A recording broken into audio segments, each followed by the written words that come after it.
vou começar por isso para gravar aqui. O pessoal tá entrando, já temos um bom público.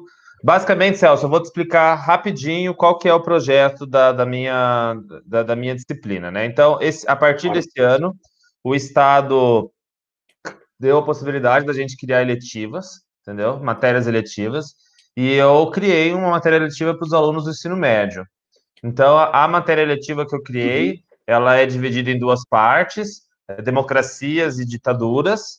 A gente fez uma parte de ditaduras, falamos, então temos um site aqui, inclusive, tivemos a participação do Daniel Arão Reis Filho, da Denise Hullenberg, para falar de ditaduras brasileiras, e falamos sobre o que é ditadura, excelente. Falamos sobre as ditaduras totalitárias, nazismos, e aprofundamos bastante na ditadura militar brasileira.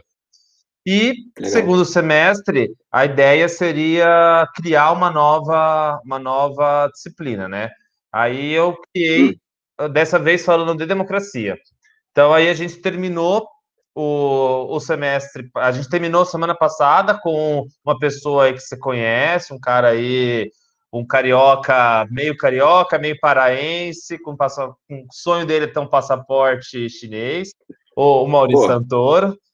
Grande chanceler Maurício Santoro. Que falou para você contar uma história que é quando vocês quase apanharam no restaurante.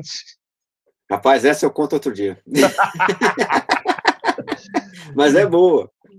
E nós falamos bastante sobre a China. A ideia era fechar com a China sendo um desafio para a democracia ocidental. Sim. Uma pergunta. Porque agora a gente entra no assunto democracia. Então, hoje a gente tem aula com você sobre a democracia e sobre um histórico da democracia brasileira, só que dessa um histórico mais curto. A gente passa depois, semana que vem, tem aula do Boris Fausto. Celso, duas palavrinhas. Quem é Boris Fausto aí, Celso? Cara, Boris Fausto é um dos maiores feras da história brasileira, da historiografia, da história brasileira. Tá? É um dos caras que mais entende história brasileira de todos os tempos. Assim. Por exemplo, se você quiser prestar concurso para Itamaraty, para ser diplomata, o livro de história do Brasil que eu recomendo que você leia é o livro do Boris Fausto. Entendeu? E assim, é um cara que tem uma obra gigantesca. Assim, quando eu conheci o Boris Fausto, eu fiquei tão intimidado que eu nem conseguia falar direito, só falei assim.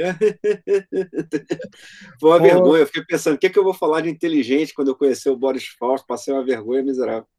E eu que liguei na casa dele, cara, que vergonha, cara. Eu liguei na casa, cara. Caiu na caixa postal, eu falei, eu vou ligar. E era a caixa postal dele, né? Era ele falando. Daí eu liguei de novo. Professor Boris, puta que merda. Cara, é difícil, cara. É difícil. Mas, né, a vida é assim. Quem tem boca, vai a Roma. Exatamente. Certíssimo. E aí a gente faz um cavalo de pau, a gente passa para falar sobre a história da democracia.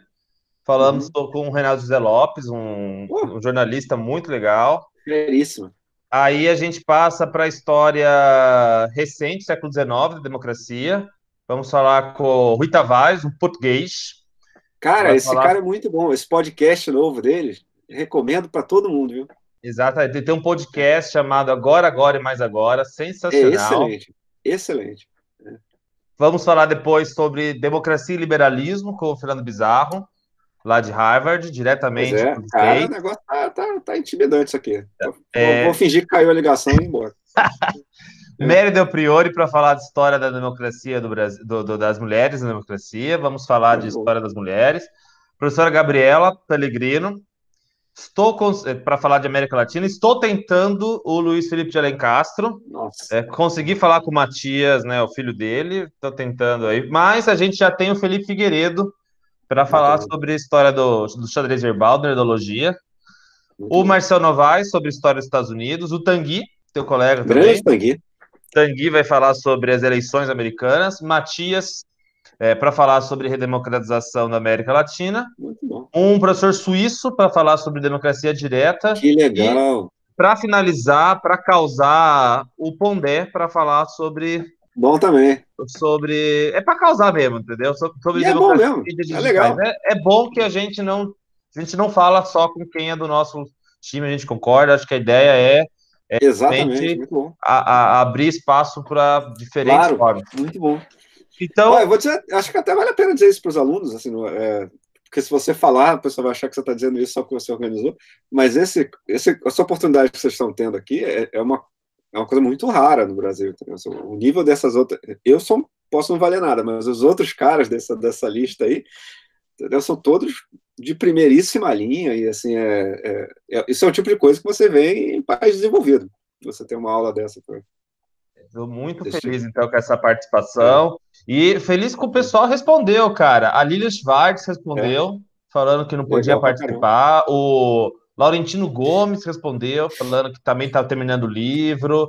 Então, fiquei muito contente com a ideia. As pessoas realmente são acessíveis. Eu não imaginava que as pessoas respondiam e-mail Pois nesse é. país.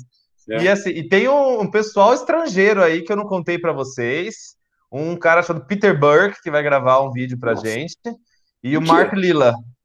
Mark Caramba. Lilla. Então são É, pessoas que aí é, são caixinha de surpresa. Bem, e o Timothy Getton Ash também respondeu meu e-mail, que cara. isso. É. Estou impressionado. Bem, Celso, a gente sempre começa com aquela pergunta sacana, que é: Bora. quem é Celso? Quem é Celso Rocha de Barros? Bom, então, eu sou sociólogo, eu fiz, como eu disse, Ciências Sociais na Unicamp.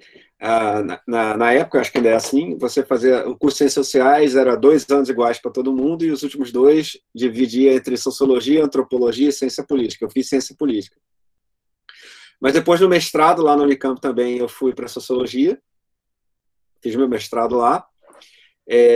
Depois eu passei um tempo como bolsista do SEBRAP, que é um instituto de pesquisa muito legal que tem em São Paulo, que foi fundado pelo Fernando Henrique na época da ditadura, com o pessoal que foi, os pesquisadores que foram caçados pelo regime militar, fundaram o seu próprio instituto de pesquisa e virou um dos melhores institutos de pesquisa do Brasil até hoje. Aí eu dei uma sorte lá, arranjei, sei lá como, arranjei uma bolsa lá de 2 anos, fiquei lá. E depois eu fui fazer o doutorado também em Sociologia na Universidade de Oxford, no Reino Unido, que também foi bem legal, deu para aprender perspectivas muito diferentes, assim, por exemplo, lá no curso de Sociologia eles botam você para estudar muito mais estatística do que aqui, por exemplo, foi um sofrimento miserável para aprender isso, mas tive que aprender, vamos embora. E hoje em dia eu escrevo na Folha de São Paulo, eu sou um colunista de política, eu escrevo na segunda-feira, estou escrevendo um livro, e Amém, senhor! exatamente. Estamos esperando esse livro há muito Pois é, tempo. exatamente. E se Deus quiser, vai sair. E é isso. E qualquer outra dúvida que vocês tenham, vocês falem que eu respondo. Já que alguém puxou minha sardinha aqui, é o colunista mais debatido de política brasileira hoje. Toda segunda-feira, esse rapaz aqui, Celso, preciso confessar que 7 horas da manhã, quando eu ia dar aula, eu pegava o celular e lia a tua coluna no farol do Pô, cara, estacionamento, entendeu? que Indo legal, cara. para a minha escola aí. Pô, muito obrigado, valeu mesmo. O Celso é uma grande referência para mim de intelectual. Conheci o Celso tem Ih, um blog muito maluco. eu não tenho mais, não, mas eu tinha. Tinha um blog que não, Exatamente. ele não pagou a mensalidade do blog. Não era para falar isso, né? Mas foi isso mesmo. Eu parei de fazer por um tempo, porque estava dando muito trabalho, eu queria escrever livro, queria fazer outras coisas. Aí expirou lá o nome do domínio, não sei o que lá, caiu o blog. Então sigam ele no Twitter, é NPTO, na prática, teoria Pois é, outra. que era o nome do Vale, blog. vale muito a pena. É. E Celso, a gente queria começar o seguinte: hoje, a ideia é ter duas fases da conversa. A primeira fase é perguntar o que é democracia mesmo, é uma Uhum. pergunta mais geral. E a segunda parte é o seguinte: a maioria dos alunos aqui tem 15 anos, 16, são pessoas novas. Então, uma pessoa que tem 15 anos hoje Que inveja, tinha cara. 7 anos em 2013. Sim, Não, talvez não saiba quem era Kim Kataguiri com 19 anos lá em sim. 2014. Então, a gente vai fazer a ideia é fazer um pequeno histórico, pensando o seguinte: como anda a democracia brasileira? E acho que a democracia mudou muito de 2013 para cá. 2013 a gente pode falar que foi um ponto de ruptura.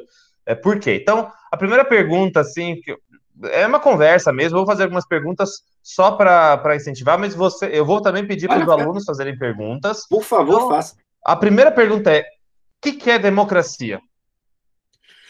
Bom, a definição de democracia é mais ou menos o seguinte: é quando o povo pode escolher tanto o líder do poder executivo quanto os membros do poder legislativo sob condições de liberdade.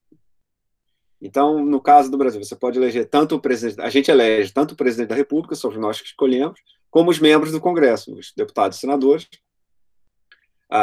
E nós temos ainda uma razoável liberdade. A gente pode dar nossa opinião, a gente pode discutir o que a gente acha.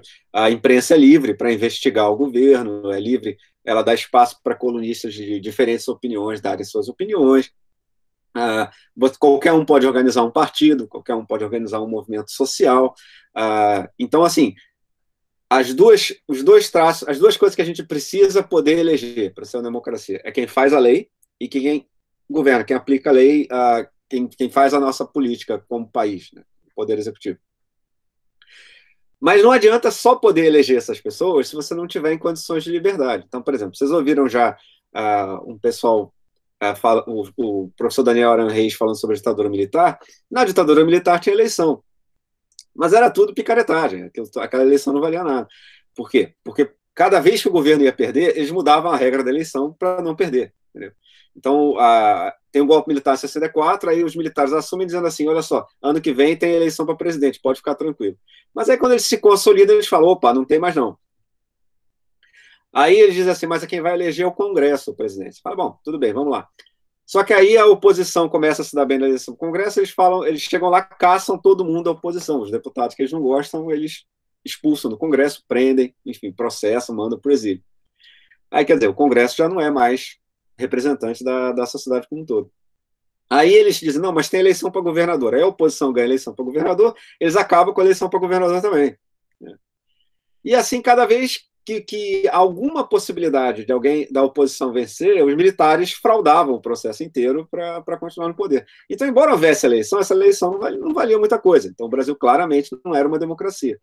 Um outro exemplo bom para vocês é a Rússia de hoje em dia. Na Rússia tem eleição, prazos regulares, e não há nenhuma evidência de que a contagem de votos seja fraudada.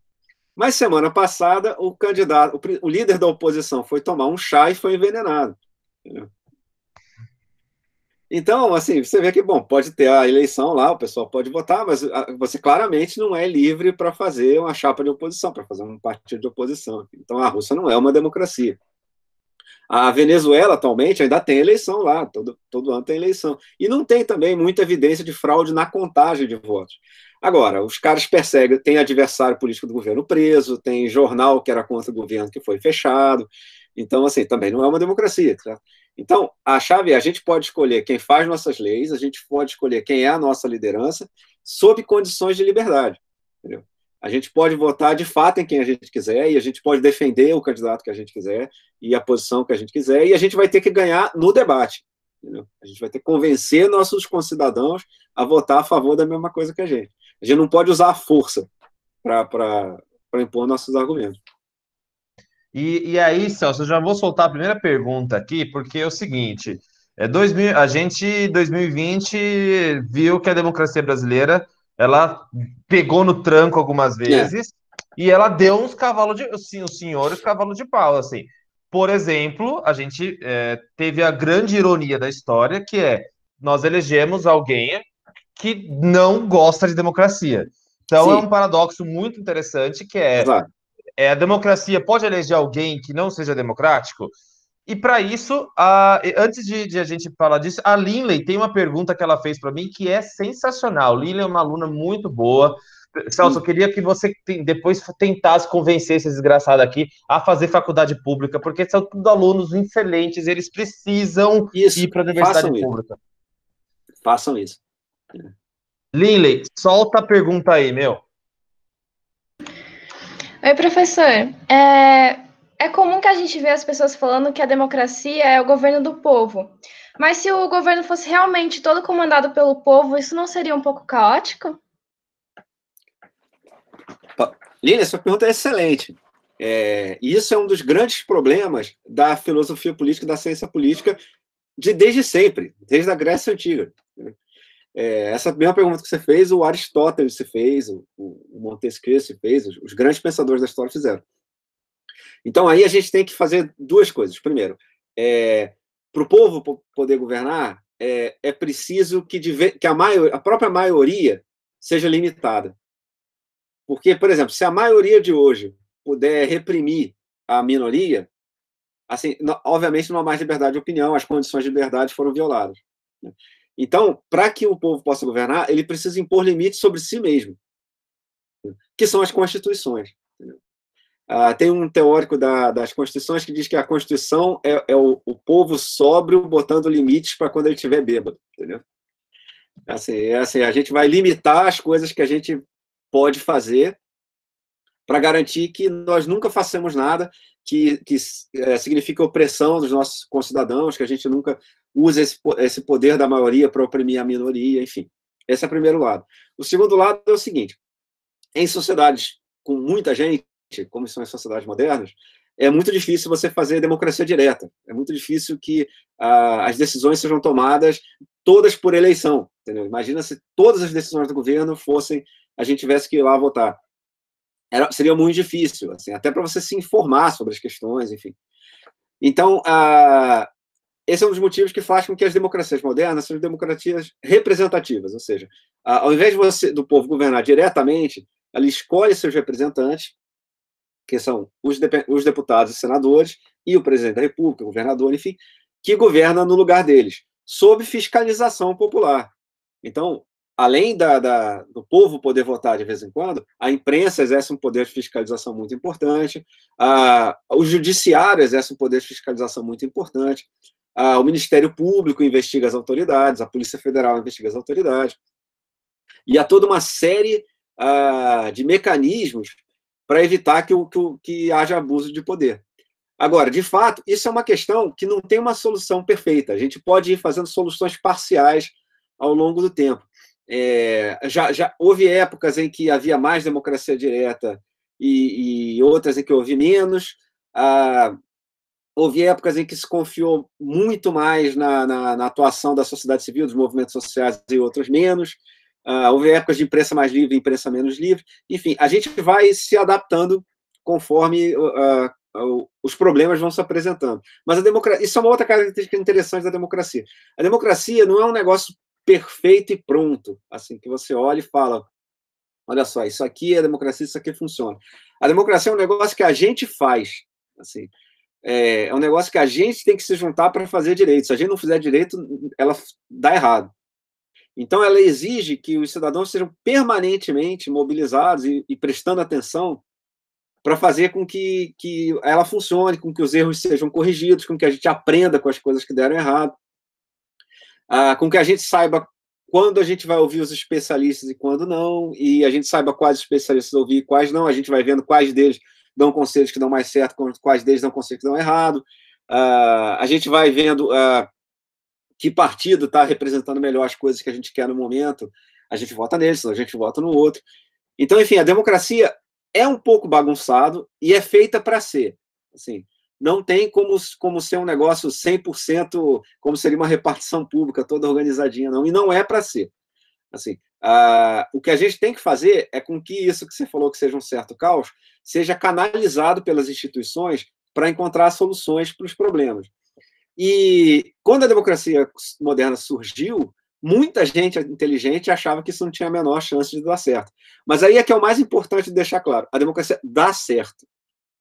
A experiência histórica é que os resultados da democracia são melhores que os resultados das ditaduras. Todos os países desenvolvidos do mundo são democracias. Assim, a gente tem ampla evidência de que, por exemplo, se você, para o capitalismo se desenvolver, para você ter uma economia de mercado moderna, você precisa do Estado de Direito. O Estado de Direito só sobrevive na democracia. Assim, não há exemplo de Estado de Direito, de império da lei em ditaduras. Porque quando ele tem ditadura, o ditador faz o que ele quiser. Então, até por mecanismos que a gente talvez não compreenda perfeitamente bem, a democracia funciona. Entendeu? Ela não é sempre calminha, às vezes ela é turbulenta e tal, mas ela é, de longe, a coisa mais bem feita que foi inventada até agora para governar seres humanos. Agora, a gente vai avançar um pouquinho. Então, se vocês perceberam, democracia não é só eleição. Gravem isso, hein? Isso. Todo mundo, gravem isso. Porque, e não só, e tanto é que não é só eleição, que eu posso ter o contrário. Eu posso ter eleição sem ter democracia. Claro. O caso, às vezes, isso que é interessante, mesmo a eleição não sendo fraudada. Exatamente. Mesmo a eleição sendo, de certa forma, justa. Existem mais coisas para colocar uma eleição, uma democracia. Existem mais coisas. Eu vou pedir para vocês lá no formulário depois responderem. Mas agora eu vou fazer uma provocação, Celso.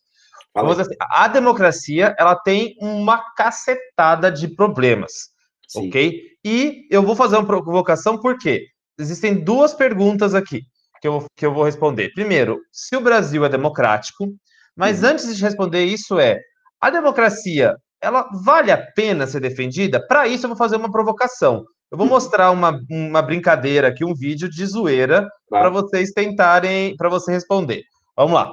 Sábado, 15 de novembro, já se passaram 3 semanas da reeleição de Dilma Rousseff e o CQC resolveu ouvir a oposição. O problema é que o ódio tomou conta do coraçãozinho deles. E vocês vão ver que na nossa primeira pergunta a coisa já saiu do controle. Dá uma olhada no nível agora no CQC.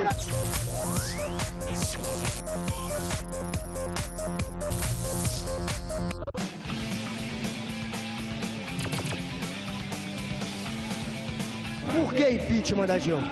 Bom, porque ela está destruindo a nossa democracia com a sua expansão do seu bolivarianismo. Mas ela nem assumiu ainda o segundo mandato, já quer derrubar a Dilma. Isso aí é democrático também? É claro. Se você conseguir isso aí que você quer, derrubar a Dilma, quem é que vai virar o presidente? Já pensou nisso? Bom, aí a gente ia fazer uma nova eleição. Se a Dilma cai, se rola um impeachment no Congresso Nacional, quem assume é o vice. Quem que é o vice-presidente do Brasil? Então, justamente isso. A gente quer anulação das eleições. Mas quem que é o vice, vai? O vice? É aquele cara lá que... Aquele cara lá de cabeça branca. É isso aí mesmo. Mas vai, ó. Nota 5, nota 5. Nota 5. Eu cumprimento o lixo. Eu sou lixo por quê? Só explica pro Brasil. Por que eu sou um lixo? Porque você é um comprado. Por quem? Porque você... Me dá 10 que eu me vendo pra você. Tem 10? Você é comprado sim pelo governo. Eu sou comprado. Me dá 50. Tem 50 aí no bolso? Você é comprado sim. Sabe quem é o vice-presidente do Brasil? Perdeu o estribeiro. Quer derrubar o presidente? Estuda quem vai entrar. Vai estudar, vai estudar. É lógico que é uma zoeira, mas a ideia existe uma crítica muito antiga da democracia, que é a crítica lá do Nelson Rodrigues, de que os imbecis são a maioria. Então, o maluco aí não sabe quem é o vice-presidente, está tendo protesto, e vocês viram aí qual é a brincadeira, entendeu? E a pergunta no fundo, o voto dele vale quanto o doutor em Oxford, e quanto o jogador do Fluminense, e quanto o Neymar, e quanto o meu. A pergunta vale a pena defender esse regime, e por quê? Indiscutivelmente, sim. A resposta é 100% sim. Não há qualquer nuance a ser colocada nessa resposta. Ela é um teorema matemático. Por quê? Porque, para começar, você vai dizer assim, esse cara aí, por exemplo, que deu entrevista para o CQC, sejamos honestos, dificilmente vai ganhar o prêmio Nobel esse ano, né? Certo? Você é um cara meio, né, limitado. Aí você vai dizer, mas eu queria que os caras mais capazes fossem, os caras mais inteligentes e tal, governassem o país. Então, a única maneira de selecionar os mais inteligentes é através do debate. A democracia, às vezes, falha em organizar o debate. A ditadura sempre falha em organizar o debate. Na ditadura não há nenhum mecanismo pelo qual os mais capazes de discutir sejam selecionados. Nenhum. A ditadura justamente seleciona 2 tipos de pessoa. O cara que quer resolver as coisas pela força, entendeu? Que dificilmente vai ser o cara que se dedicou muito a estudar os problemas brasileiros. É esse cara aí que está dando entrevista para o CQC. Esse é o ditador típico, é esse cara aí. Entendeu? A ditadura tem esse cara aí, mas na ditadura é ele que manda. Entendeu? Aliás, a democracia tem esse cara aí, mas na ditadura é ele que manda sozinho. E o outro tipo de sujeito que a ditadura seleciona é o puxa-saco. É o sujeito que se vende para a ditadura. Então, por exemplo, veja só o que a ditadura militar fez com a direita brasileira. Quando teve o golpe de 64, a direita brasileira tinha líderes muito qualificados. Entendeu? Você tinha o Carlos Lacerda, você tinha uns caras que, traduziam Shakespeare, entendeu? Uns caras que eram, assim, grandes intelectuais, uns caras muito bons. Depois de 20 anos de uma ditadura que eles apoiavam, esses caras melhores foram sendo descartados. Os que apoiaram o golpe se deram mal, entendeu? A ditadura jogou eles no lixo. E no final da ditadura, o candidato da ditadura à presidência da República era Paulo Maluf, entendeu? Que era um sujeito sem qualquer qualificação, que odiava a democracia e era extremamente corrupto. Então, a ditadura sempre seleciona os piores. Entendeu? Se você pegar as revoluções comunistas que terminaram em ditaduras, aqueles caras idealistas do começo, todos são assassinados pela própria ditadura comunista. Entendeu? Quem sobra são os piores sem vergonhas que tem lá no negócio, entendeu? Que não são intelectuais de nada, que não são honestos, não são idealistas, não são nada. Então, a ditadura sempre seleciona os piores. Entendeu? A democracia, às vezes, seleciona os melhores. Entendeu? Mas só o único sistema em que os talentos políticos têm chance tem alguma chance de vencer é a democracia. Até porque tem uma coisa, os grandes talentos políticos não são necessariamente o cara que fez doutorado em Oxford. Entendeu? Se você pegar, por exemplo, o Lula, você pode gostar ou não dele como presidente e tal, mas não tem nenhum adversário dele que discuta que ele tem um grande talento para a política. O Lula era operário de fábrica. O único sistema político em que o Lula pode organizar seu sindicato, pode fazer seu discurso no sindicato, pode fundar seu partido, pode participar da discussão e pode provar para as pessoas que ele tem um grande talento político, é a democracia. Se você pega um outro... Aí você, por exemplo, você pode não gostar do Lula, mas então vamos pensar no Fernando Henrique. Pô, o cara intelectual, fez doutorado, fez as coisas todas, não sei o que lá. A ditadura caçou o Fernando Henrique. O único sistema político que elegeu o Fernando Henrique foi a democracia. Então, e se você pegar, por exemplo, mesmo os generais da ditadura, o último general da ditadura era uma mediocridade absurda. Não, tem os generais, se vocês pegaram as piadas dele, eu acho que era a piada do Costa e Silva, tinha um monte de piada, porque ele era muito burrão, o Costa e Silva. Agora, se você pegar o primeiro general, o cara que deu o golpe de Estado, ele não era burrão, o Castelo Branco. Entendeu? O Castelo não. Mas ele acaba, assim que a ditadura está implementada, ele perde a briga. Porque ditadura favorece burrice, entendeu? Ditadura favorece truculência, favorece o cara que sabe fazer as sacanagens lá, das articulações, de passar os outros para trás, as conspirações, enfim. Então, na ditadura, os caras que têm talento para a política, seja porque nasceram para isso, seja porque estudaram para isso, seja porque são bons nesse negócio, eles não vão vencer. Quem vai vencer é o cara que sabe puxar o saco do ditador e ir subornando gente para fazer suas coisas. As empreiteiras que compraram todo mundo agora se criaram na ditadura. Entendeu? Então, assim, porque justamente não tinha fiscalização nenhuma. Então, a democracia é boa, primeiro, por causa disso. Em segundo lugar, tem um prêmio Nobel de Economia, um economista indiano chamado Amartya Sen, que fala uma coisa muito boa, que é assim, você vê que você precisa de democracia quando as coisas ficam ruins. Então, por exemplo, se você pegar lá 1971, 72, auge da ditadura militar, a economia estava crescendo muito. Aí tinha um monte de gente que pensava, bom, é ditadura, mas enfim, o governo está funcionando, aí a economia está crescendo, vou ficar com isso aí mesmo. Pouquíssimos anos depois, a economia, a mesma ditadura começou a fazer uma estupidez atroz na economia. Entendeu? Endividou o país, quebrou o país, teve hiperinflação, foi um desastre completo.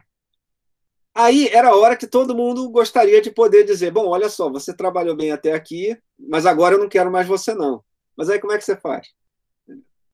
Se isso fosse um governo democrático, você teria uma eleição alguns anos depois e você poderia votar no outro cara. Na ditadura, quando o negócio começa a dar errado, o que você faz? Você vai votar? Você vai protestar na rua e ser preso? Então, a primeira coisa que é importante para você ver o valor da democracia é isso, é você pensar que, às vezes, você vai ter muito interesse em ter sua voz ouvida na hora da resolução de uma crise. A ditadura não vai te dar isso, só quem vai te dar isso é a democracia. E, finalmente, é sempre bom lembrar, os resultados das democracias são muito melhores. Se você pegar e analisar ao longo do tempo, entendeu? São claramente melhores. Entendeu? Os países que conseguiram organizar um sistema político bem organizado, que conseguiram eliminar a corrupção, que conseguiram promover o crescimento, são democracias. Se eu pegar, por exemplo, a China, que o Maurício de Santoro falou outro dia, a China ainda é uma ditadura, mas, para começar, a China é menos ditadura do que era há 30 anos atrás. E uma hora eles vão ter que encontrar uma solução para isso. Por exemplo, eles ainda são muito corruptos. Por enquanto, eles ainda conseguem crescer com isso, como o Brasil conseguiu crescer no século XX. uma hora eles vão ter que dar um jeito nisso. Não vai ser fácil, não. Então, tanto as evidências empíricas quanto os princípios morais estão todos do lado da democracia. Vale muito a pena defender a democracia, porque é só na democracia que você pode andar de cabeça erguida e falar com voz firme, entendeu? Porque você é tratado como adulto. Assim, só a democracia te dá o direito de ser um adulto na discussão política. E Celso, o Brasil, aí algumas pessoas perguntaram aqui, o Brasil é democrático? Sim, o Brasil ainda é uma democracia. A nossa democracia não vai muito bem, não. Assim, a gente teve um período muito bom de democracia, que vai mais ou menos entre 94 e 2014, que a gente tinha dois partidos moderados disputando poder, o PT e o PSDB. Foi uma época de total respeito às liberdades democráticas, não tem absolutamente ninguém censurado, ninguém preso. Todos os partidos que quiseram se organizar puderam se organizar, todos os movimentos sociais que quiseram se organizar puderam se organizar, inclusive movimentos autoritários puderam se organizar, porque tinha liberdade de opinião. E os resultados também foram muito bons. Assim, se você pegar o governo Fernando Henrique, o cara derrotou a hiperinflação. Aqui ninguém se lembra disso, mas quando eu tinha a idade de vocês, se minha mãe me desse uma grana qualquer, eu tinha que sair na hora e gastar, porque no dia seguinte o preço era 10%, 15% maior. Assim, a inflação era bizarra. Quando saía o pagamento das pessoas, você tinha que correr para o supermercado para comprar, porque na semana seguinte era 20% mais caro. Os preços subiam descontroladamente. Durante o governo Fernando Henrique, durante a democracia, isso foi derrotado. Isso não é mais assim. Quando o Lula assumiu, a gente ainda estava entre os países mais desiguais do mundo. Entendeu? A gente tinha sido o país mais desigual do mundo. Não tinha nenhum país do mundo mais desigual que a gente. E o Lula fez lá o Bolsa Família, fez Minha Casa Minha Vida, fez aqueles programas todos. E aquilo deu muito certo. Os resultados daquilo são excelentes. Assim. Inclusive, vários setores que hoje em dia criticam o PT com razão, aumentaram seu padrão de exigência no governo porque viram o governo funcionando. Isso aconteceu para o PT e para o PSDB. Entendeu? E, além de PT e PSDB, a Constituição de 88 é muito boa. E foi só com a Constituição de 88, feita por políticos que sabiam que iam competir na democracia, que, portanto, iam precisar de votos, só esses caras que precisam de votos é que inauguraram a política social no Brasil. O Brasil praticamente não tinha gasto social antes da Constituição de 88. Você pode ir hoje no hospital público e tem um monte de problema, como marcar exame, cirurgia, atraso, não sei o quê. Mas antes da Constituição de 88 não tinha nada disso. Não é que atrasava, não tinha. Esse negócio de você receber remédio do sistema de saúde, isso nunca tinha, não tinha em nenhum grau, não tinha nunca. Livro didático. Exatamente, livro didático na escola, do governo te dá isso. Isso foi inventado pela democracia, pela Constituição de 88. Uma coisa muito importante é que foi na democracia que as pessoas entraram de vez na escola. A gente percebe muito, gente, a questão de escola e democracia. Quando o Brasil está democrático, as escolas melhoram. Quando o Brasil tem governos autoritários, no Estado Novo, na ditadura, as escolas ficam sucateadas. É exatamente isso. Por exemplo, se você pegar o desempenho da ditadura militar no combate ao analfabetismo, por exemplo, é ridículo. É ridiculamente ruim. É coisa de governo de quinto mundo. Né? Assim, eles entregaram a situação quase igual a que eles pegaram 20 anos antes. Né? Isso é bizarro. Isso é um resultado desastroso. Em muito pouco tempo, a democracia brasileira botou essas crianças na escola. Né? E por quê? Porque os pais dessas crianças adquiriram o direito de votar. No momento que eles adquiriram o direito de votar, político, por mais de má vontade que ele esteja, tem que prestar atenção em você, entendeu? Porque você vota. Você vale, né? Exatamente. O rico, em especial, ele não precisa tanto de democracia, porque ele pode subornar o ditador. E sempre subornou, em todas as ditaduras. Quem precisa de democracia mesmo é pobre, porque o único lobby que pobre pode fazer é votar. Entendeu? Assim, a única forma de pressão que você pode fazer sobre os seus governantes é votar. A partir do momento que você vota, não interessa se o cara que está lá é ladrão, corrupto, não sei o que lá, ele vai ter que dar alguma satisfação para você, porque senão ele perde para o concorrente dele. E a partir disso, o progresso brasileiro durante a democracia é inacreditável, é muito alto, para padrões internacionais mesmo. O quanto as coisas melhoraram no Brasil desde que a democracia foi implementada. Isso é consenso entre estudiosos internacionais. Assim, a gente tem um monte de problema, que se quiser a gente fala. Mas é que vocês não sabem os problemas que a gente tinha antes, entendeu? Assim, Por exemplo, quantas pessoas morreram na seca do Nordeste esse ano? Vocês nem devem saber o que é isso. Quando eu era criança, todo ano saía que um monte de gente morreu de fome por causa de seca no Nordeste, morreu de sede. E a gente conseguiu mais ou menos resolver isso. A gente conseguiu resolver um monte de coisa. Claro, ainda tem um monte de problema, mas assim, porque o Brasil era um país muito, muito pobre quando começou a democracia. Agora, não tem dúvida que os resultados da democracia são muito bons. Assim, a gente entrou numa crise nos últimos anos, que aí, se o Zé Guilherme quiser perguntar, a gente fala, mas mesmo assim, os resultados da democracia brasileira ainda são incomparavelmente melhores do que de qualquer uma das ditaduras. A gente vai entrar daqui a pouco. Só tem uma pergunta muito importante aqui. A Coreia do Norte se chama República Popular Democrática, mas ela é uma ditadura. E aí? Pois isso aí, na verdade, esse negócio de nome, do negócio de político, não é para se levar muito a sério, não, entendeu? Assim, porque o cara bota o nome lá para impressionar as pessoas. Então, por exemplo, quando acabou a Segunda Guerra Mundial, o nazismo foi derrotado, aí a democracia venceu, tal, todo mundo queria dizer que era democrata. Teve um monte de ditadura botando o nome de democracia. Nós somos uma república democrática, não sei o que, mas era tudo mentira. Era tudo papo furado, entendeu? Na Coreia do Norte não há qualquer vestígio de democracia. Você não tem nenhuma liberdade para dar sua opinião, para formar seu próprio partido.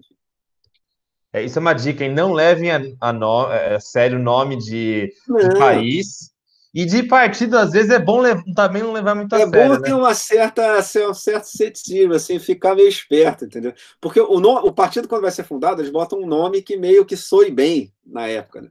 Então, por exemplo, na época que o socialismo era muito forte, mesmo partido de direita botava um socialzinho no nome, entendeu? Botava uma coisa qualquer dessa no nome.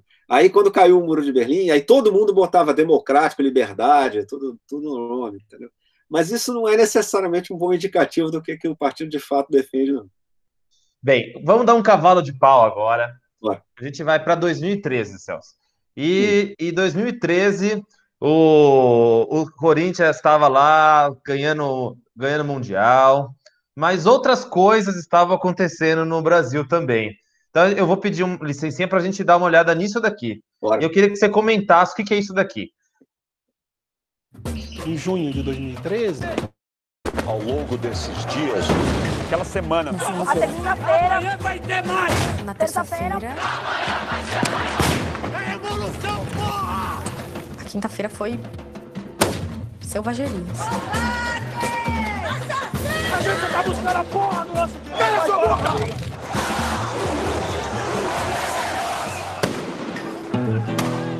As passagens de ônibus, trem e metrô vão ficar mais caras a partir de amanhã. Um grupinho de vândalos com uma ação evidentemente criminosa. Eu vi ele mirando em mim, mas eu jamais achei que ele fosse atirar. Você não imagina que um cara fardado com uma arma vai atirar na sua cara?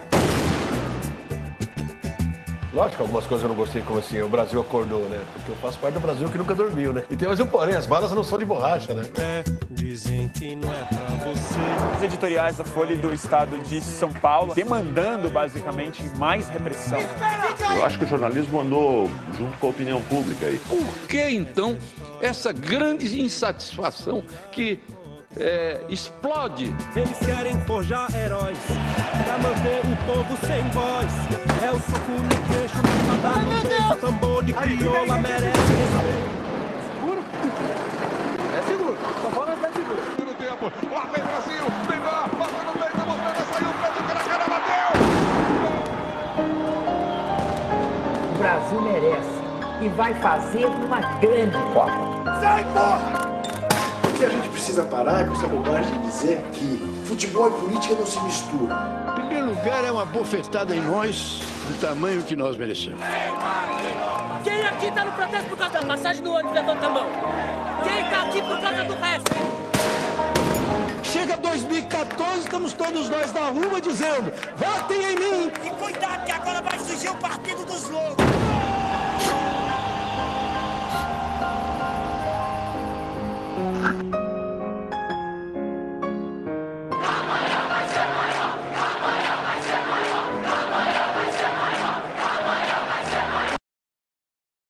Fazer uma pergunta aqui para os alunos. Quem sabe do que é isso, hein, gente? Todo mundo, Héctor sabe, Marina sabe, vocês sabem o que foi isso aí? Só para fazer um teste aí. Camila não lembra. Escrevam aí se vocês lembram ou vocês não lembram. Rapidão aí. Júlia não sabe. Não lembra. Vocês, lógico, é tudo pirralha aí, né? Eu lembro, mas não entendia. Eu também não, Ian. A gente tá até agora. E aumento de passagem. Eu vou fazer antes do Celso falar, fazer um comentário. Também não entendi, Eric. Uma preocupação, uma coisa bem curiosa. Foi mais ou menos igual o Covid, viu, gente? A gente estava aqui de boa. 2 semanas depois, parece que veio, o mundo mudou. O que aconteceu? Para vocês terem uma ideia, algumas coisas sobre o tamanho de protestos, né? Eu estive no protesto do Largo da Batata e não funcionava celular pela quantidade de pessoas que estavam lá. Não funcionava. E tem uma avenida muito importante aqui em São Paulo, a Faria Lima, e a Faria Lima simplesmente não tinha ninguém, não tinha carro, era só pessoas. E a gente foi até a Globo, sei lá quantos quilômetros, e para voltar para casa, o Celso estava lá no Rio, né? No Rio foi a Presidente Vargas, totalmente tomada. E a gente achou assustado, porque Recife, nós não esperávamos, não tinha protesto no Brasil desse tamanho, nós não imaginávamos isso. Era 20, 30 mil pessoas para defender em Recife, cara. Celso, 2013, foi um raio em céu claro. O que foi 2013? Bom, então, a primeira coisa que eu vou...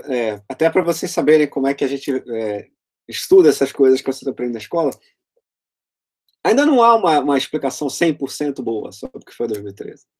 Esses grandes movimentos populares, como aconteceu em 2013 no Brasil, são difíceis de explicar, cara. Assim, tem todo um ramo da ciência política que se dedica a estudar isso. E não tem uma coisa assim completamente consolidada do que foi, do que aconteceu. Bom, os fatos são, teve um aumento de passagem, e aí tinha um movimento lá, o movimento Passo Livre, que todo ano, quando tinha aumento de passagem, fazia uma passeatazinha para protestar. Às vezes era um pouquinho maior, às vezes era um pouquinho menor, mas nunca foi uma coisa que desse tanta repercussão. Pois em 2013, eles fizeram o mesmo ato de sempre e todo mundo foi. E aí a polícia bateu em todo mundo, e aí foi mais gente ainda para protestar pela polícia ter batido em todo mundo. E aí todo mundo que era a favor de alguma coisa começou a ir nos protestos para defender a sua causa, mesmo que ela fosse contraditória com a causa do outro cara ali do lado. E viraram passeatas gigantescas. E até o Zaco falou do Rio, São Paulo, Recife. Em Brasília, os caras tomaram a Praça dos Três Poderes, subiram no telhado do Congresso e ficaram dançando lá, cara. Teve um maluco que tentou tacar fogo no Itamaraty, no Ministério das Relações Exteriores. Tem uma foto minha num poste, Celso. Pois é, olha só. Viu? Eu tô em cima de um poste, no meio da, sei lá que avenida era aquela. Exatamente. Assim, foi um negócio realmente que todo mundo que acompanhava a política olhava para aquilo e falava: oi? Assim, entendeu? O que foi isso, cara? Assim, como é que isso aconteceu? Com o tempo, foram aparecendo estudos, as pessoas começaram a perguntar para quem participou e tal. Eu vou dizer qual que é a minha visão, que é uma visão de outras pessoas também, mas a visão com a qual eu concordo. Tem um historiador da Revolução Francesa, o Alexis de Tocqueville, que dizia o seguinte: você tem uma revolução, não é quando as coisas vão necessariamente mal. É quando as coisas iam bem e param de ir bem. É quando as pessoas estão com uma expectativa alta, porque as coisas vinham bem, e aí a coisa para de funcionar, ou tem uma crise, ou tem alguma coisa. Aí esse cara, como as coisas iam bem, ele está esperando muita coisa. E aí ele não recebe nada. Aí ele fica revoltado e vai protestar, enfim. É um modelo explicativo. Não tem como ter certeza se isso explica bem, não. Mas o que é fato até 2013, os dados sobre o crescimento do Brasil, etc., até 2012, vinham muito bem há muito tempo. A vida vinha melhorando para a população brasileira consistentemente, fazia muito tempo. Nesses governos todos, do Fernando Henrique, do Lula, da Dilma. E em 2012 as coisas travaram. O crescimento foi baixo. E, ao mesmo tempo, como as coisas vinham bem, o Brasil ia melhorando, uma das coisas que ia melhorando era o combate à corrupção. Que isso não acontece de uma hora para outra, não aconteceu em nenhum país de uma hora para outra. Em todos os países, o combate à corrupção foi o seguinte: você tem democracia, aí a democracia, os políticos adversários começam a acusar um ao outro de corrupção, cada um vai derrubando o outro que é corrupto, e aos poucos vão se aperfeiçoando os mecanismos de combate. Foi exatamente o que aconteceu no Brasil. O Brasil não tem nada de diferente dos outros países nesse aspecto. E essa época, mais ou menos, é como os mecanismos de corrupção começam a ficar mais afiados, até porque a gente teve nossa primeira alternância de poder séria entre direita e esquerda em 2002, do FHC para o Lula. E aí começa a aparecer mais o escândalo. Entendeu? Porque não aparecia tanto porque não podia investigar, porque não tinha a lei adequada para investigar, pegava um cara, mas aí a lei que tinha, o cara conseguia escapar. Então isso tudo foi um aperfeiçoamento que o Brasil foi aprendendo a fazer.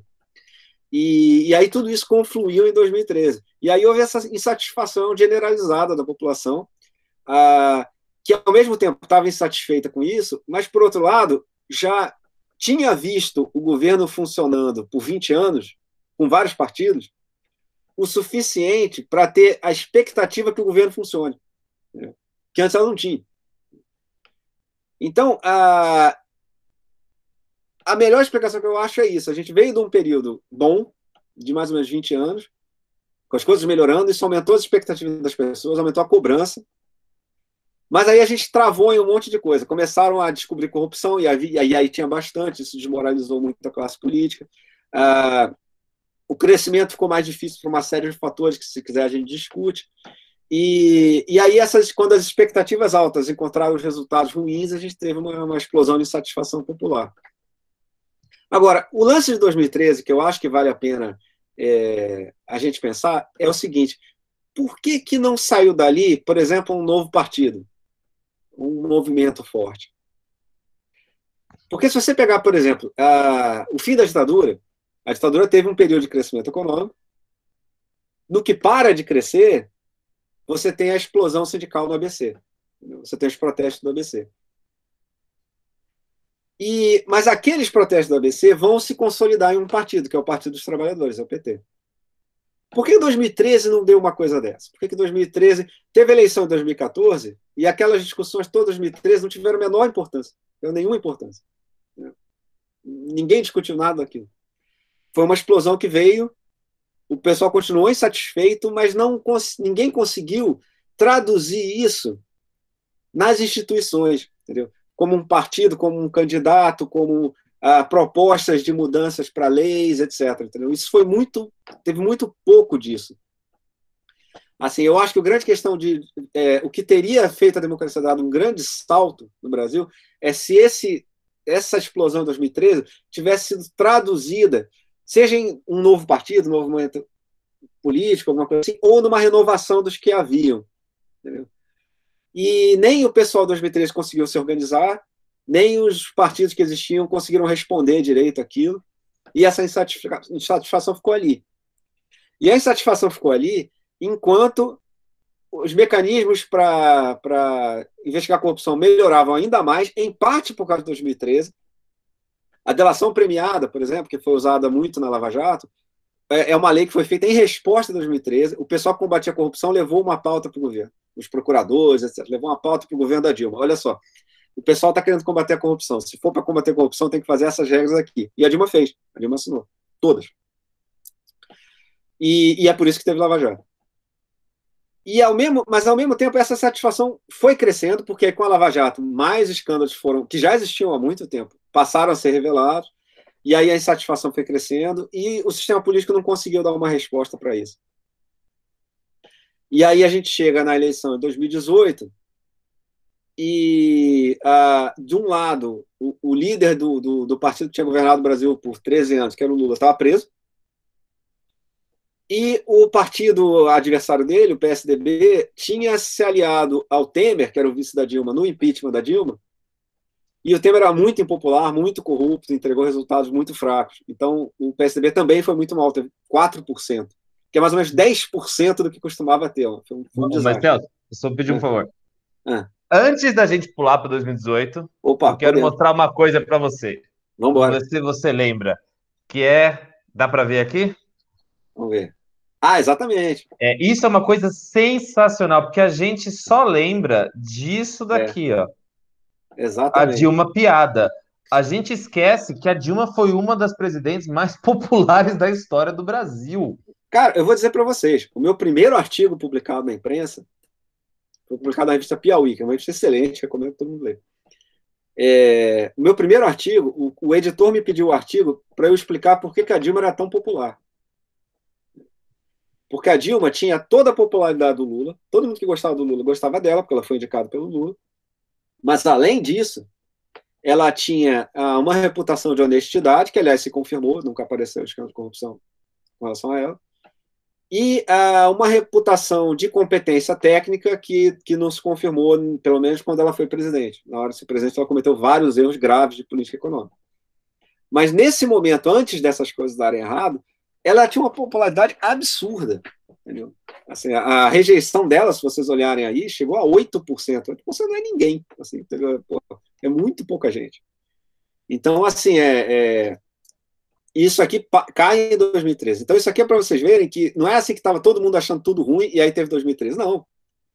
Entendeu? Poucos meses antes, a presidente da República tinha a maior popularidade da história. Então, assim, é um fenômeno complicado mesmo, assim, como as pessoas estavam com expectativas altas e acharam que era hora de pedir mais, né? De dizer assim, pô, até agora, não é que agora não é que não está funcionando nada.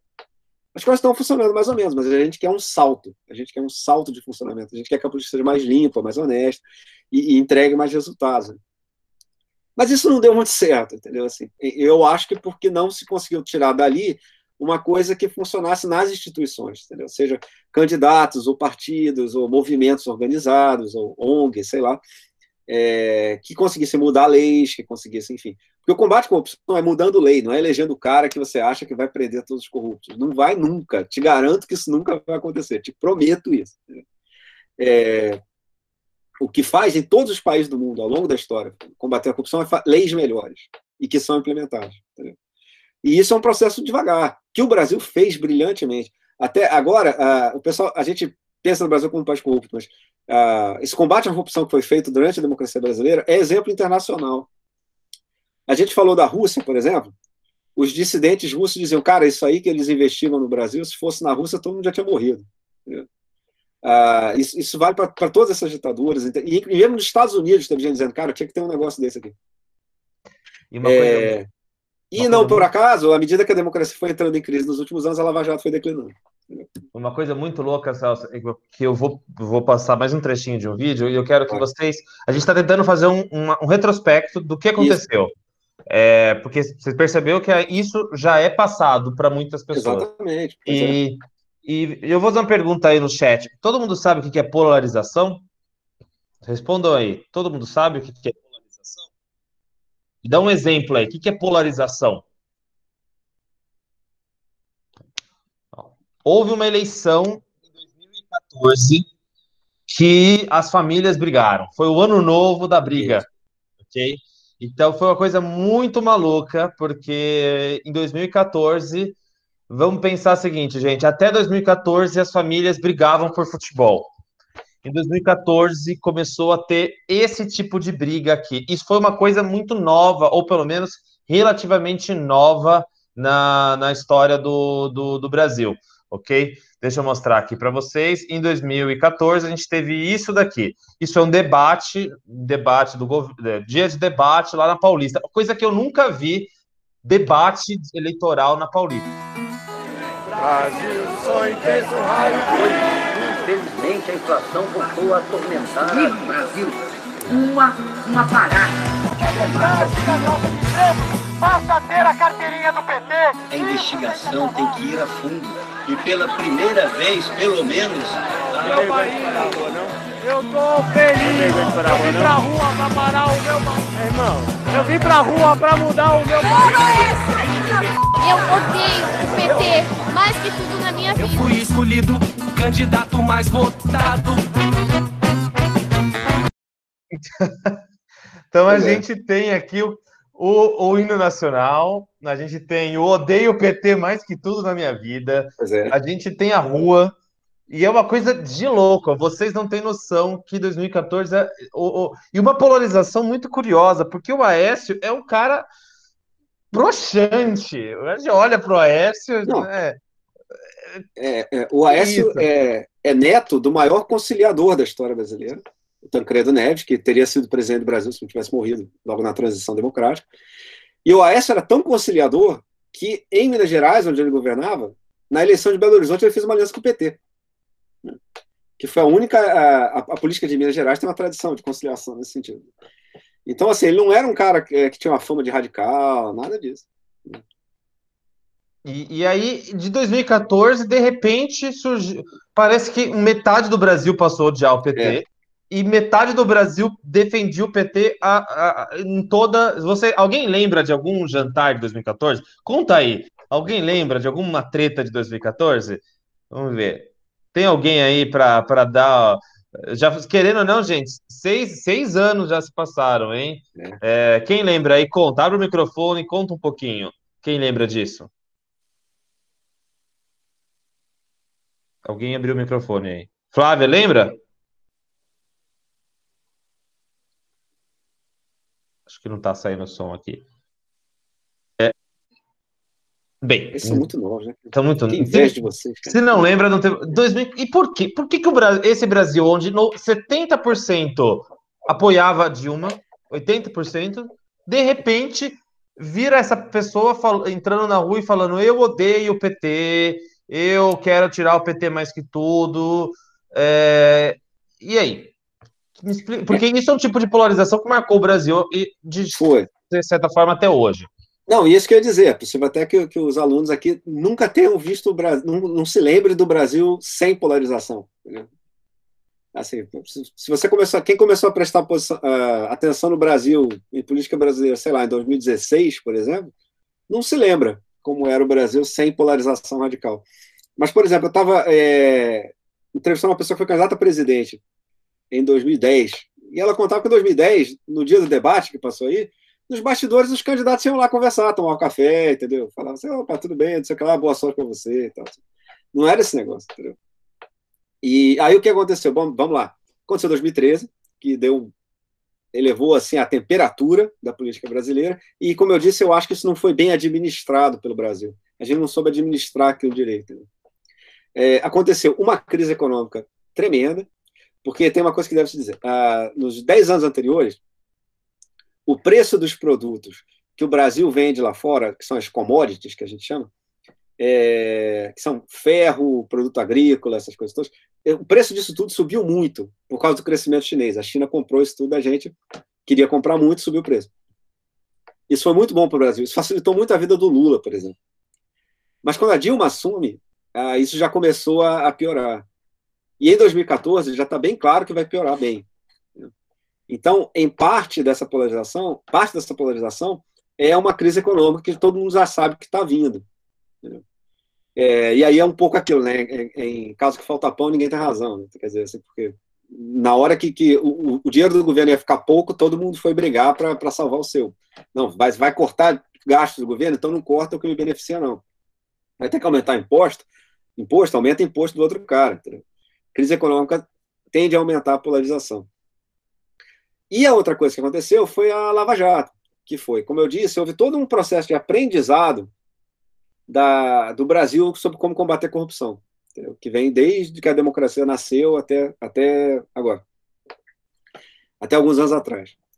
E em 2014, mais ou menos, isso começou a dar o seu fruto mais importante, que foi a Lava Jato, uma operação que descobriu que as campanhas eleitorais no Brasil, dos grandes partidos, eram pagas por um grupo de empreiteiras criminosas. Empreiteira é o quê? Uma empresa que faz obra, né? Essas são as empresas que fazem as obras do governo. Você vai fazer uma usina hidrelétrica, é ela que faz. Você vai construir uma escola, é ela que faz. Enfim.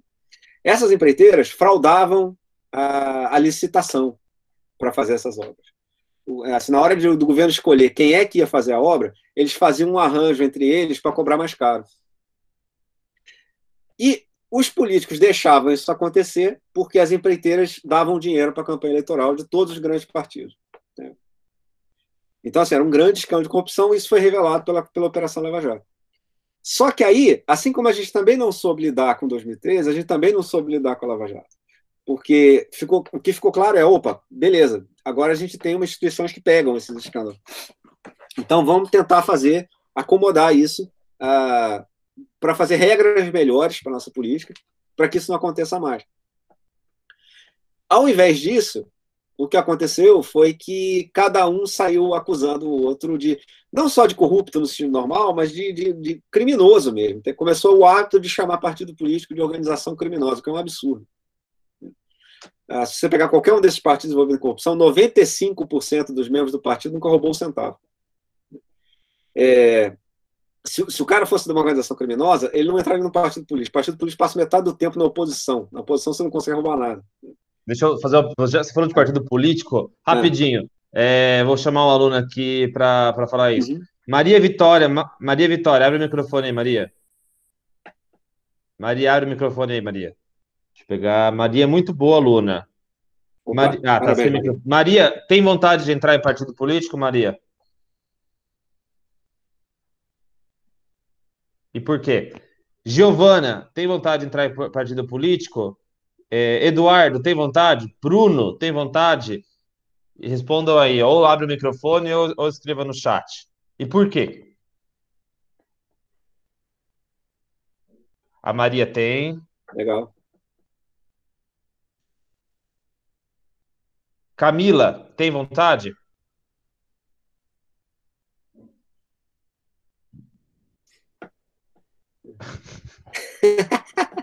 Muito bom. Luana, Lilen, tem vontade? Júlia, tem vontade? Luiz, tem vontade? Só um minutinho, Ana. Ou seja, é uma geração que, se pudesse resumir em uma palavra partido político, é ladrão. E eu dou aula desde 2014 e toda vez que eu falo político, eu ouço ladrão. Renata, faça a pergunta, Renata. O que você ia fazer? Sou de exatas, não entendo muito disso. Bom dia. Eu queria perguntar para ele, que ele falou assim sobre a corrupção no Brasil e tal. Por que só o partido do PT foi perseguido nessa Lava Jato? Posso responder? Quer responder isso agora ou fale primeiro dos partidos? Não, manda ver. Eu já cortei uma vez. Sobre o PT, a questão é simples. Primeiro, o PT foi o primeiro caso da vitória da esquerda na história do Brasil, que deixaram ganhar, né? Que ganhou, assumiu, governou e tal. Essa alternância de poder foi muito importante para a história do Brasil, porque as instituições ficaram mais fortes. Antes, as instituições eram da direita. Assim, a direita ganhava sempre, então, naturalmente, se você é da Polícia Federal e você espera ser promovido um dia, você não pode brigar com o cara da direita, porque ele vai estar sempre seu chefe, entendeu? Ao passo que, se tiver alternância de poder, você pode, eventualmente, brigar com o cara. Então, só isso sozinho, só ter trocado o grupo político que estava no poder, isso já fez diferença. Agora, se você pegar os acusados da Lava Jato, o que você vai ver é o seguinte, isso é uma coisa que eu já escrevi bastante sobre isso. Os outros partidos também foram pegos, entendeu? Inclusive o PSDB acabou de ser pego, o PSDB São Paulo. O PMDB foi pego um pouco depois do PT, enfim. Só que o que aconteceu foi o seguinte, quando todo mundo foi acusado, os partidos de direita tiveram mais poder político para se proteger do que os de esquerda. Então, os políticos do PT, por exemplo, não tinham juiz que favorecesse eles, não tinham os militares que pudessem apoiá-los, não tinha nada disso. Então, quando pegaram os caras foram presos. Os políticos dos outros partidos conseguiram se defender. Assim, eles nem sempre escaparam, nem sempre fugiram, mas eles conseguiram atrasar o processo e aí, quando vai para julgamento, já prescreveu. Ou eles conseguem que a coisa só estoure depois da eleição, então aí o cara se reelege e aí já tem imunidade, enfim. Foi o caso do Aécio, por exemplo. Então, eu não acho... Eu sei que tem gente que acha que a Lava Jato foi feita para perseguir o PT. Eu não concordo com isso. Posso estar errado. Mas, porque eu vi que outros partidos foram pegos. Aliás, era o mesmo escândalo. Eram as mesmas empreiteiras que subornavam todos os partidos. Agora, o que aconteceu claramente é que, primeiro, o PT teve menos capacidade de reagir, ele era mais fraco do que os partidos de direita. E, em segundo lugar, na hora do impeachment especial, os outros partidos tentaram usar o PT como bode expiatório. Né? Tentaram falar assim, não, isso aí era problema do PT, isso aí não fomos nós, não. Então tentaram jogar o PT às feras, até porque o PT era um recém-chegado, né, cara? Só tinha ganho a eleição em 2002, não era tão... não estava no poder há tanto tempo quanto os partidos de direita. Eles jogaram o PT às feras para ver se acalmava a opinião pública e eles se livravam. Isso, no começo, não deu certo. Então, quando o Temer ganhou, eles acharam que estavam livres de investigação de corrupção, mas continuou tendo. O Temer foi pego, inclusive. Mas o Temer não foi. O Temer foi preso por 2 dias. Assim, né? O Temer foi preso numa sexta, saiu na segunda. Está aí sendo o representante do governo Bolsonaro no Líbano, para falar lá do terremoto. Se livrou completamente. Né? Apesar de as evidências de corrupção contra o Temer são fortíssimas. Então, a direita foi mais capaz de se proteger. Entendeu? Eles tiveram mais juiz amigo, mais tribunal amigo, mais enfim. Mas eles têm mais gente no Congresso para não votar a cassação deles. Entendeu? Então, eles souberam se proteger melhor Celso, olha como o historiador faz falta. Olha a pergunta da Maria aqui. Completa com a pergunta da Maria. As empreiteiras sofreram algum tipo de julgamento? Completa a tua resposta com isso. Muito boa. Excelente pergunta. Sofreram, mas é o seguinte, o trato foi que elas entregariam os políticos e aí os caras iriam para casa. Eles tiveram que pagar a grana, pagar muita coisa. E eles ficaram presos enquanto não delataram, enquanto não entregaram. Mas depois que entregaram, foram para casa. Estão em casa, são ricos. Né? Assim. Então, assim, E aí fica uma discussão de política, assim, quem que era o chefe do esquema, se era o Lula, se era o Eduardo Cunha. Cara, o esquema era das empreiteiras. Né? Os políticos eram corrompidos pelas empreiteiras para deixar o esquema funcionar. Mas quem pegava dinheiro do cofre lá do governo e levava para casa eram as empreiteiras. Né? E os caras se safaram razoavelmente. Eles já apanharam também. Essas empreiteiras não são mais o que elas eram quando começou a Lava Jato. Assim, a Odebrecht, por exemplo, que era a maior de todas, era uma das maiores empresas do Brasil, um negócio gigantesco. Inclusive, era uma grande empresa internacional, fazia obras ao redor do mundo. E perdeu muito dinheiro. Mas o fato é que os caras estão em casa, né? E ainda são muito ricos. Ninguém precisa ficar com pena deles, não. Agora, só uma coisa sobre os partidos. Eu queria contar uma história. Quando eu tinha exatamente a idade de vocês, se o meu professor de história, que aliás era muito bom, como o de vocês também, me perguntasse o que eu achava de partido, eu ia dizer o seguinte, eu estou quase entrando em um. E eu entrei, com 16 anos eu entrei no Partido dos Trabalhadores. Por quê? Porque era muito legal, cara. Porque a democracia brasileira tinha acabado de voltar. Entendeu? Eu sou o primeiro cara que conseguiu votar. Entendeu? Eu tinha 16 anos em 89 e eu fazia aniversário quase em cima do prazo para poder se registrar para votar para presidente naquele ano. Eu votei pela primeira vez no mesmo ano que pessoas que tinham a idade que eu tenho hoje, cara, e que não puderam votar durante a ditadura.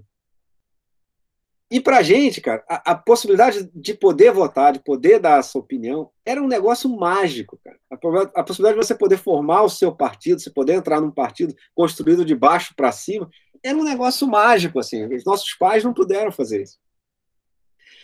Então, assim, a gente não dava de barato a democracia, entendeu? A gente não tratava assim, a democracia é óbvio que a democracia está aí, a democracia. Não, a democracia tinha acabado de nascer aos trancos e barrancos. O cara que ia ser o primeiro presidente da democracia morreu na véspera da posse, teve que assumir o vice, o governo dele foi uma confusão, entendeu? A democracia podia ter dado errado no começo já. Entendeu? E a gente viu que não deu, e a gente conseguiu ter eleição. Então, para a gente participar de partidos era muito importante, era muito bom. Eu tinha amigos que entravam em partidos de direita também. E a gente conversava, a gente discordava naturalmente político, mas nós todos concordávamos que era muito legal poder entrar num partido, entendeu? Que os nossos pais não puderam, entendeu? Ou só puderam entrar nos partidos que a ditadura deixava, que eram super controlados e tal. Então, assim, eu acho que eu vou dizer para vocês que esse problema atual da democracia passou quando vocês tiverem vontade ou de entrar num partido ou de entrar em alguma outra coisa parecida, que surge agora, sei lá, nem sei o que vai acontecer, pode ser que tenha novos movimentos sociais, ou enfim, uma outra forma de organização. Porque o que fez esse sucesso da democracia brasileira é que nós conseguimos organizar pelo menos alguns partidos. Foram o PT, PSDB, o DEM, que era uma dissidência da ditadura militar, era o PFL, se consolidou como partido organizado. Outros partidos de esquerda, como PDT, PSB, também conseguiram se organizar. Porque quando você faz o partido, os políticos passam a ter interesse no funcionamento de longo prazo do jogo. Entendeu? Eles não querem só ganhar a próxima eleição, eles querem ganhar as próximas eleições, eles querem estar no jogo pelos próximos 100 anos. E aí eles começam a pensar em longo prazo, e aí começam a pensar no país a longo prazo.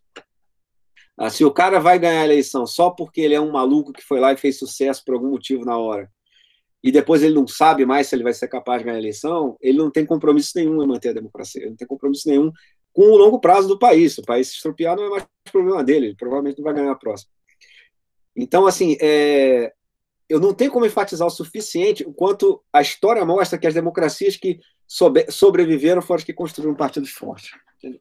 E, claro, não é para puxar o saco de partido nenhum, entendeu? Nem os daqui, nem os de fora, que também são cheios de problemas. Mas, assim, sem partido, se a gente falar assim, eu odeio partido, eu quero tacar fogo no partido, cara, você está conspirando contra você mesmo.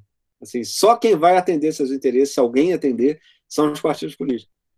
E é muito irônico, né, Celso, que a Elaine acabou de falar, não é o presidente que mais detesta democracia, é justamente o presidente que não tem partido hoje, que nunca teve um partido de verdade, que sempre foi um cara de aluguel.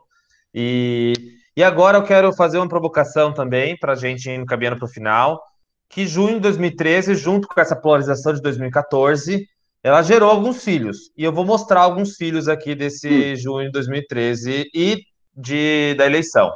Então, esse foi um filho. Mas o Brasil tem 190 milhões. Para moldar o nosso discurso aqui, a gente foi em tudo quanto é lugar, perguntar para tudo quanto é tipo de pessoa o que elas queriam. E aí a gente fazia uma comparação principalmente entre combate à corrupção e o impeachment em si.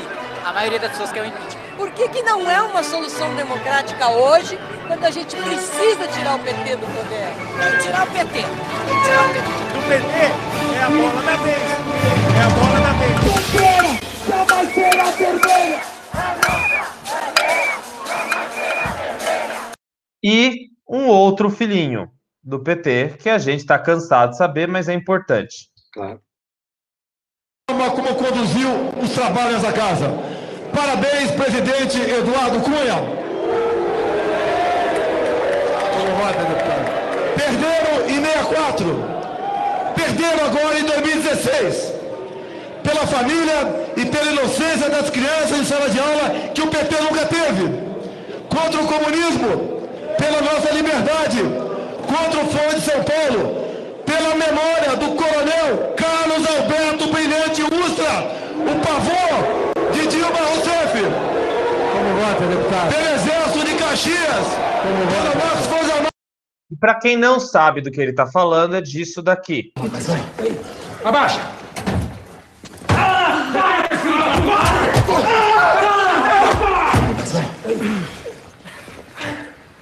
Cadê o Marighella, porra? Essa merda aqui. Fala, senhor.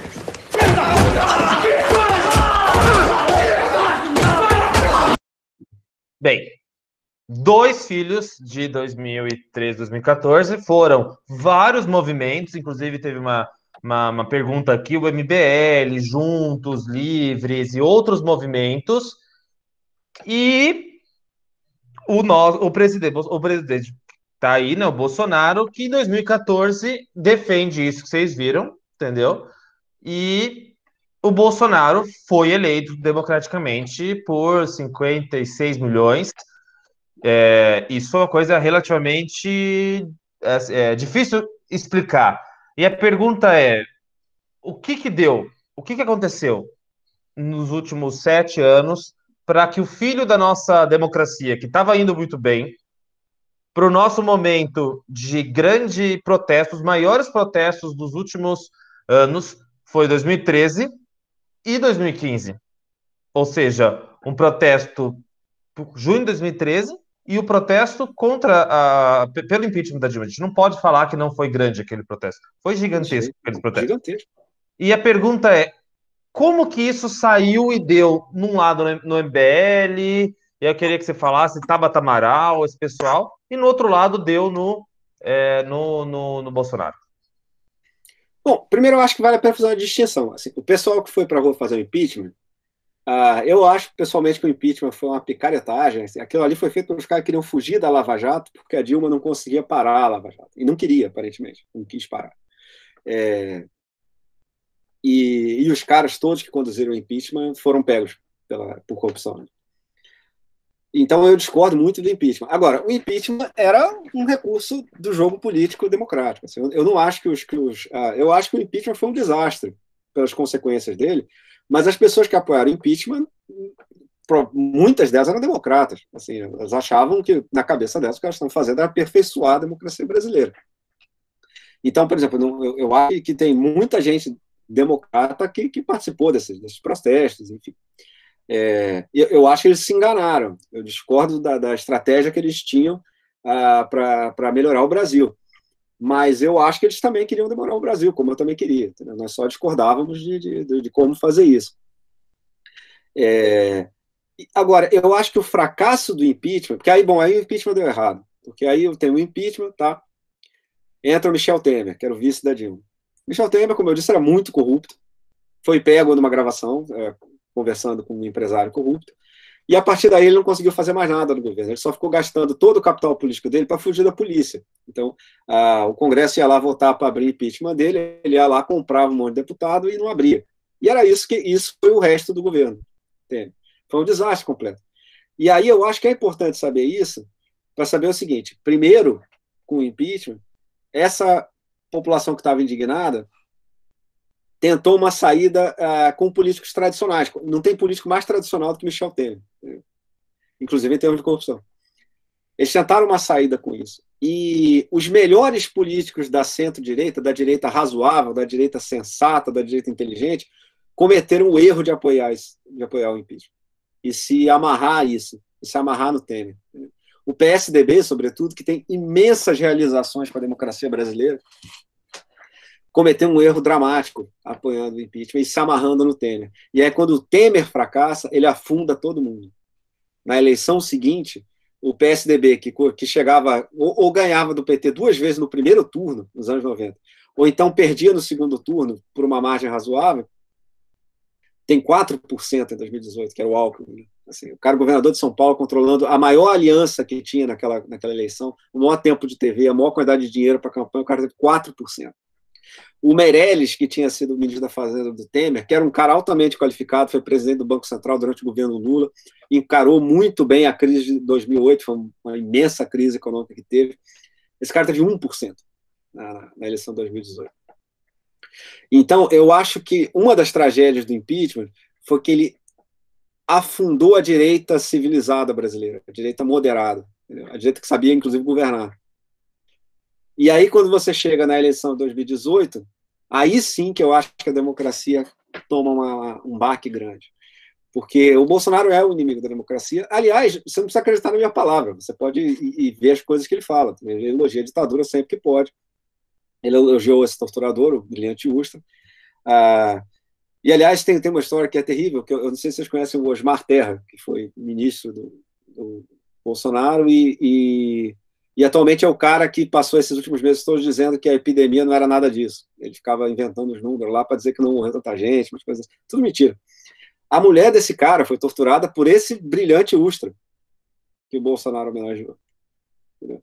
Então, ele tinha um ministro cuja esposa foi torturada por esse torturador que ele homenageou. Isso é uma democracia doente. Entendeu? Isso não é uma coisa... Não, eu garanto para você que isso não está acontecendo na Noruega, que isso não está acontecendo no Canadá, entendeu? Nas democracias que estão funcionando bem. Não tem nenhum cara que elogia ditador sendo eleito nesses países. O Brilhante Ustra teria sido preso em qualquer um desses países. Então, enfim, a democracia realmente tomou um baque em 2018. Só que aí a gente tem que também entender por que o pessoal votou no Bolsonaro. Algumas pessoas votaram porque, de fato, são autoritárias, porque gostam de ditadura, enfim. Todo país tem algum maluco que acha isso. Agora, a gente tem que entender também que tinha uma insatisfação popular que vinha de 2013, que não foi bem processada pelo sistema político, que foi muito mal processada pelo impeachment e que desagou na hora que os caras votaram no sujeito que dizia que ia quebrar tudo, que ia tacar fogo na coisa toda. Né? Assim, quebrar tudo, tacar fogo na coisa toda, muito raramente é a solução para qualquer problema. Como você pode ver pelo fato que nenhum de nós faz isso na sua vida pessoal, certo? Assim, se sua loja vai mal, você não fala, Dante, vou tacar fogo nisso, entendeu? Assim, se você está mal no seu emprego, você não chega lá, então vou matar meu chefe, entendeu? Mas nós fizemos isso com o país, né? Assim, nós elegemos o cara que disse que ia quebrar tudo, dane-se tudo, dane-se todos, enfim. E deu muito errado, né? Os resultados são muito ruins. Assim, eu obviamente não estou aqui para dizer para você se você deve votar no Bolsonaro ou não. É uma decisão sua, obviamente, você pode discordar de mim. Então. Agora, uma coisa é clara, em termos de comparação internacional, as democracias que funcionam melhor têm partidos fortes e têm líderes que respeitam as instituições. O Bolsonaro não é nenhuma dessas, não é uma pessoa que respeita as instituições, ele vive atacando o Congresso, o STF, a Constituição, enfim.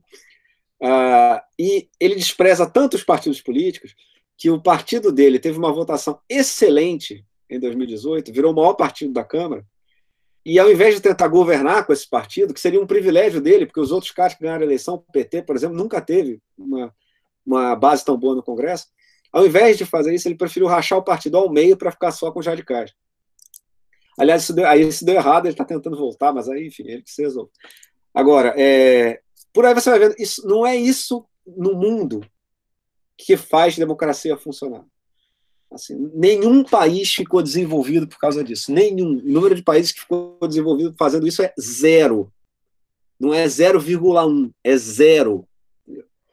Os países que se desenvolveram são os países que conseguiram construir instituições fortes, construir leis.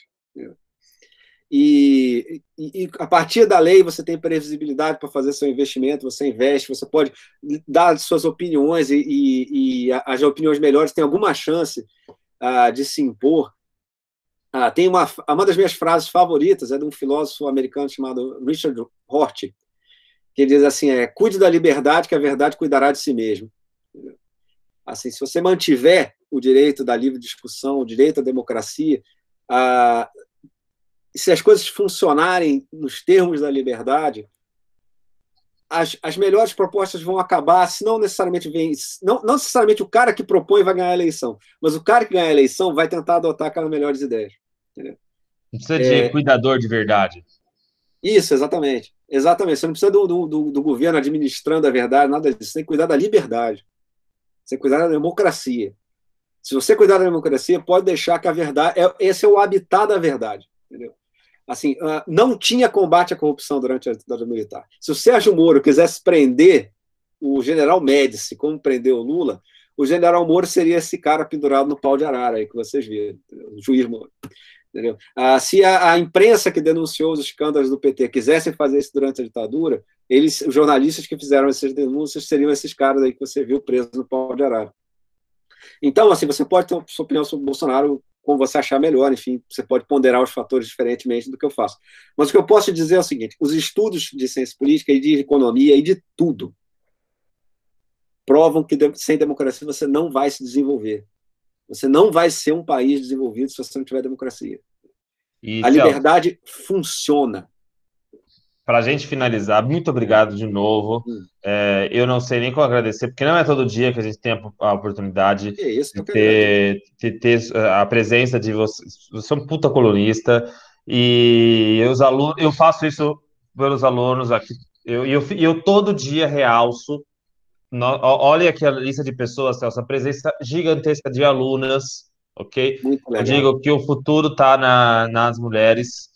E a última pergunta, só para a gente fechar, a gente discutiu o que é democracia, a gente viu por que vale a pena a democracia, a gente viu que a democracia brasileira estava indo muito bem, no sentido de estava evoluindo demais. Em 2013 nós tivemos um piripaque, estamos tentando entender isso. Em 2014 o Brasil racha, em 2018 o Brasil elege um cara totalmente despreparado, e aí você tem 1 minuto para responder a pergunta mais cuzona que eu posso fazer e o futuro da democracia? Para onde vai, Celso? Ele tá doente, a gente pode dizer que a gente é democrático com caganeira. E a pergunta é, por aí. Vai para onde? Olha, eu não acho que esteja tudo perdido, não. Assim, por exemplo, o Bolsonaro ficou esse primeiro semestre inteiro defendendo, falando, eu vou facilitar a importação de armas para a turma do artigo 142, que é o artigo que eles mentem que autoriza intervenção militar. Mentira, não autoriza nada. O Eduardo Bolsonaro falou, não é a questão de quando, de se vai ter uma ruptura, é quando vai ter uma ruptura. Então, eles tentaram, eles queriam dar um golpe, mas não deram. O exército brasileiro falou, não, cara, vai dar golpe na tua casa, ninguém aqui vai estar afim disso não, se manda, sai fora. Isso é um bom sinal, isso é um sinal muito bom para a democracia brasileira. Isso quer dizer que as coisas estão resolvidas? De jeito nenhum, a gente vai ter que reconstruir nossos partidos políticos, mas eu acho que isso pode acontecer, eu não acho isso, eu acho que já há movimentos nessa direção. Eu acho que a gente vai ver nos próximos anos muitas fusões de partidos, a criação de novos partidos. Eu acho que isso vai acontecer nos próximos anos. E a imprensa continua livre.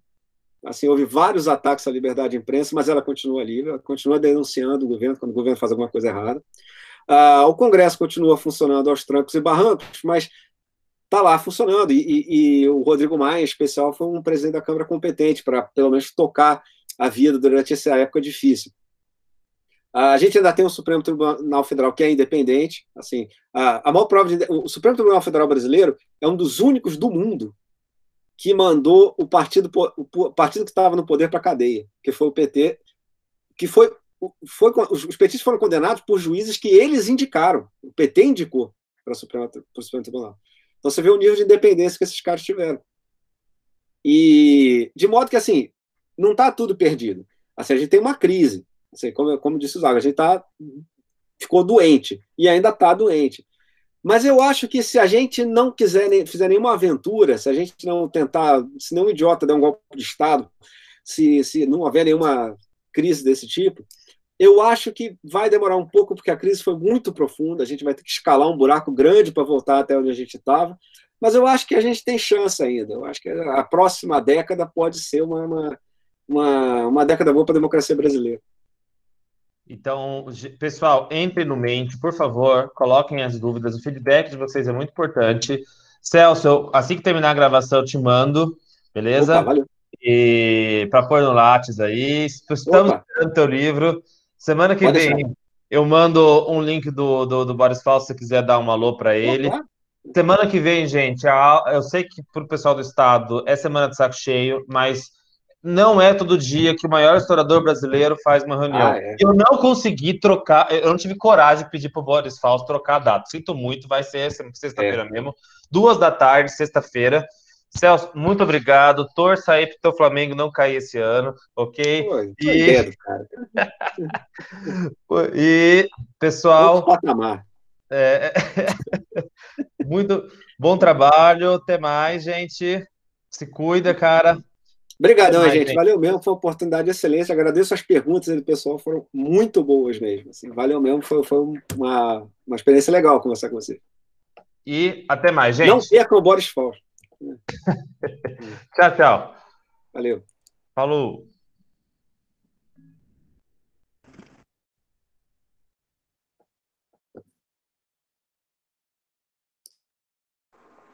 Obrigada.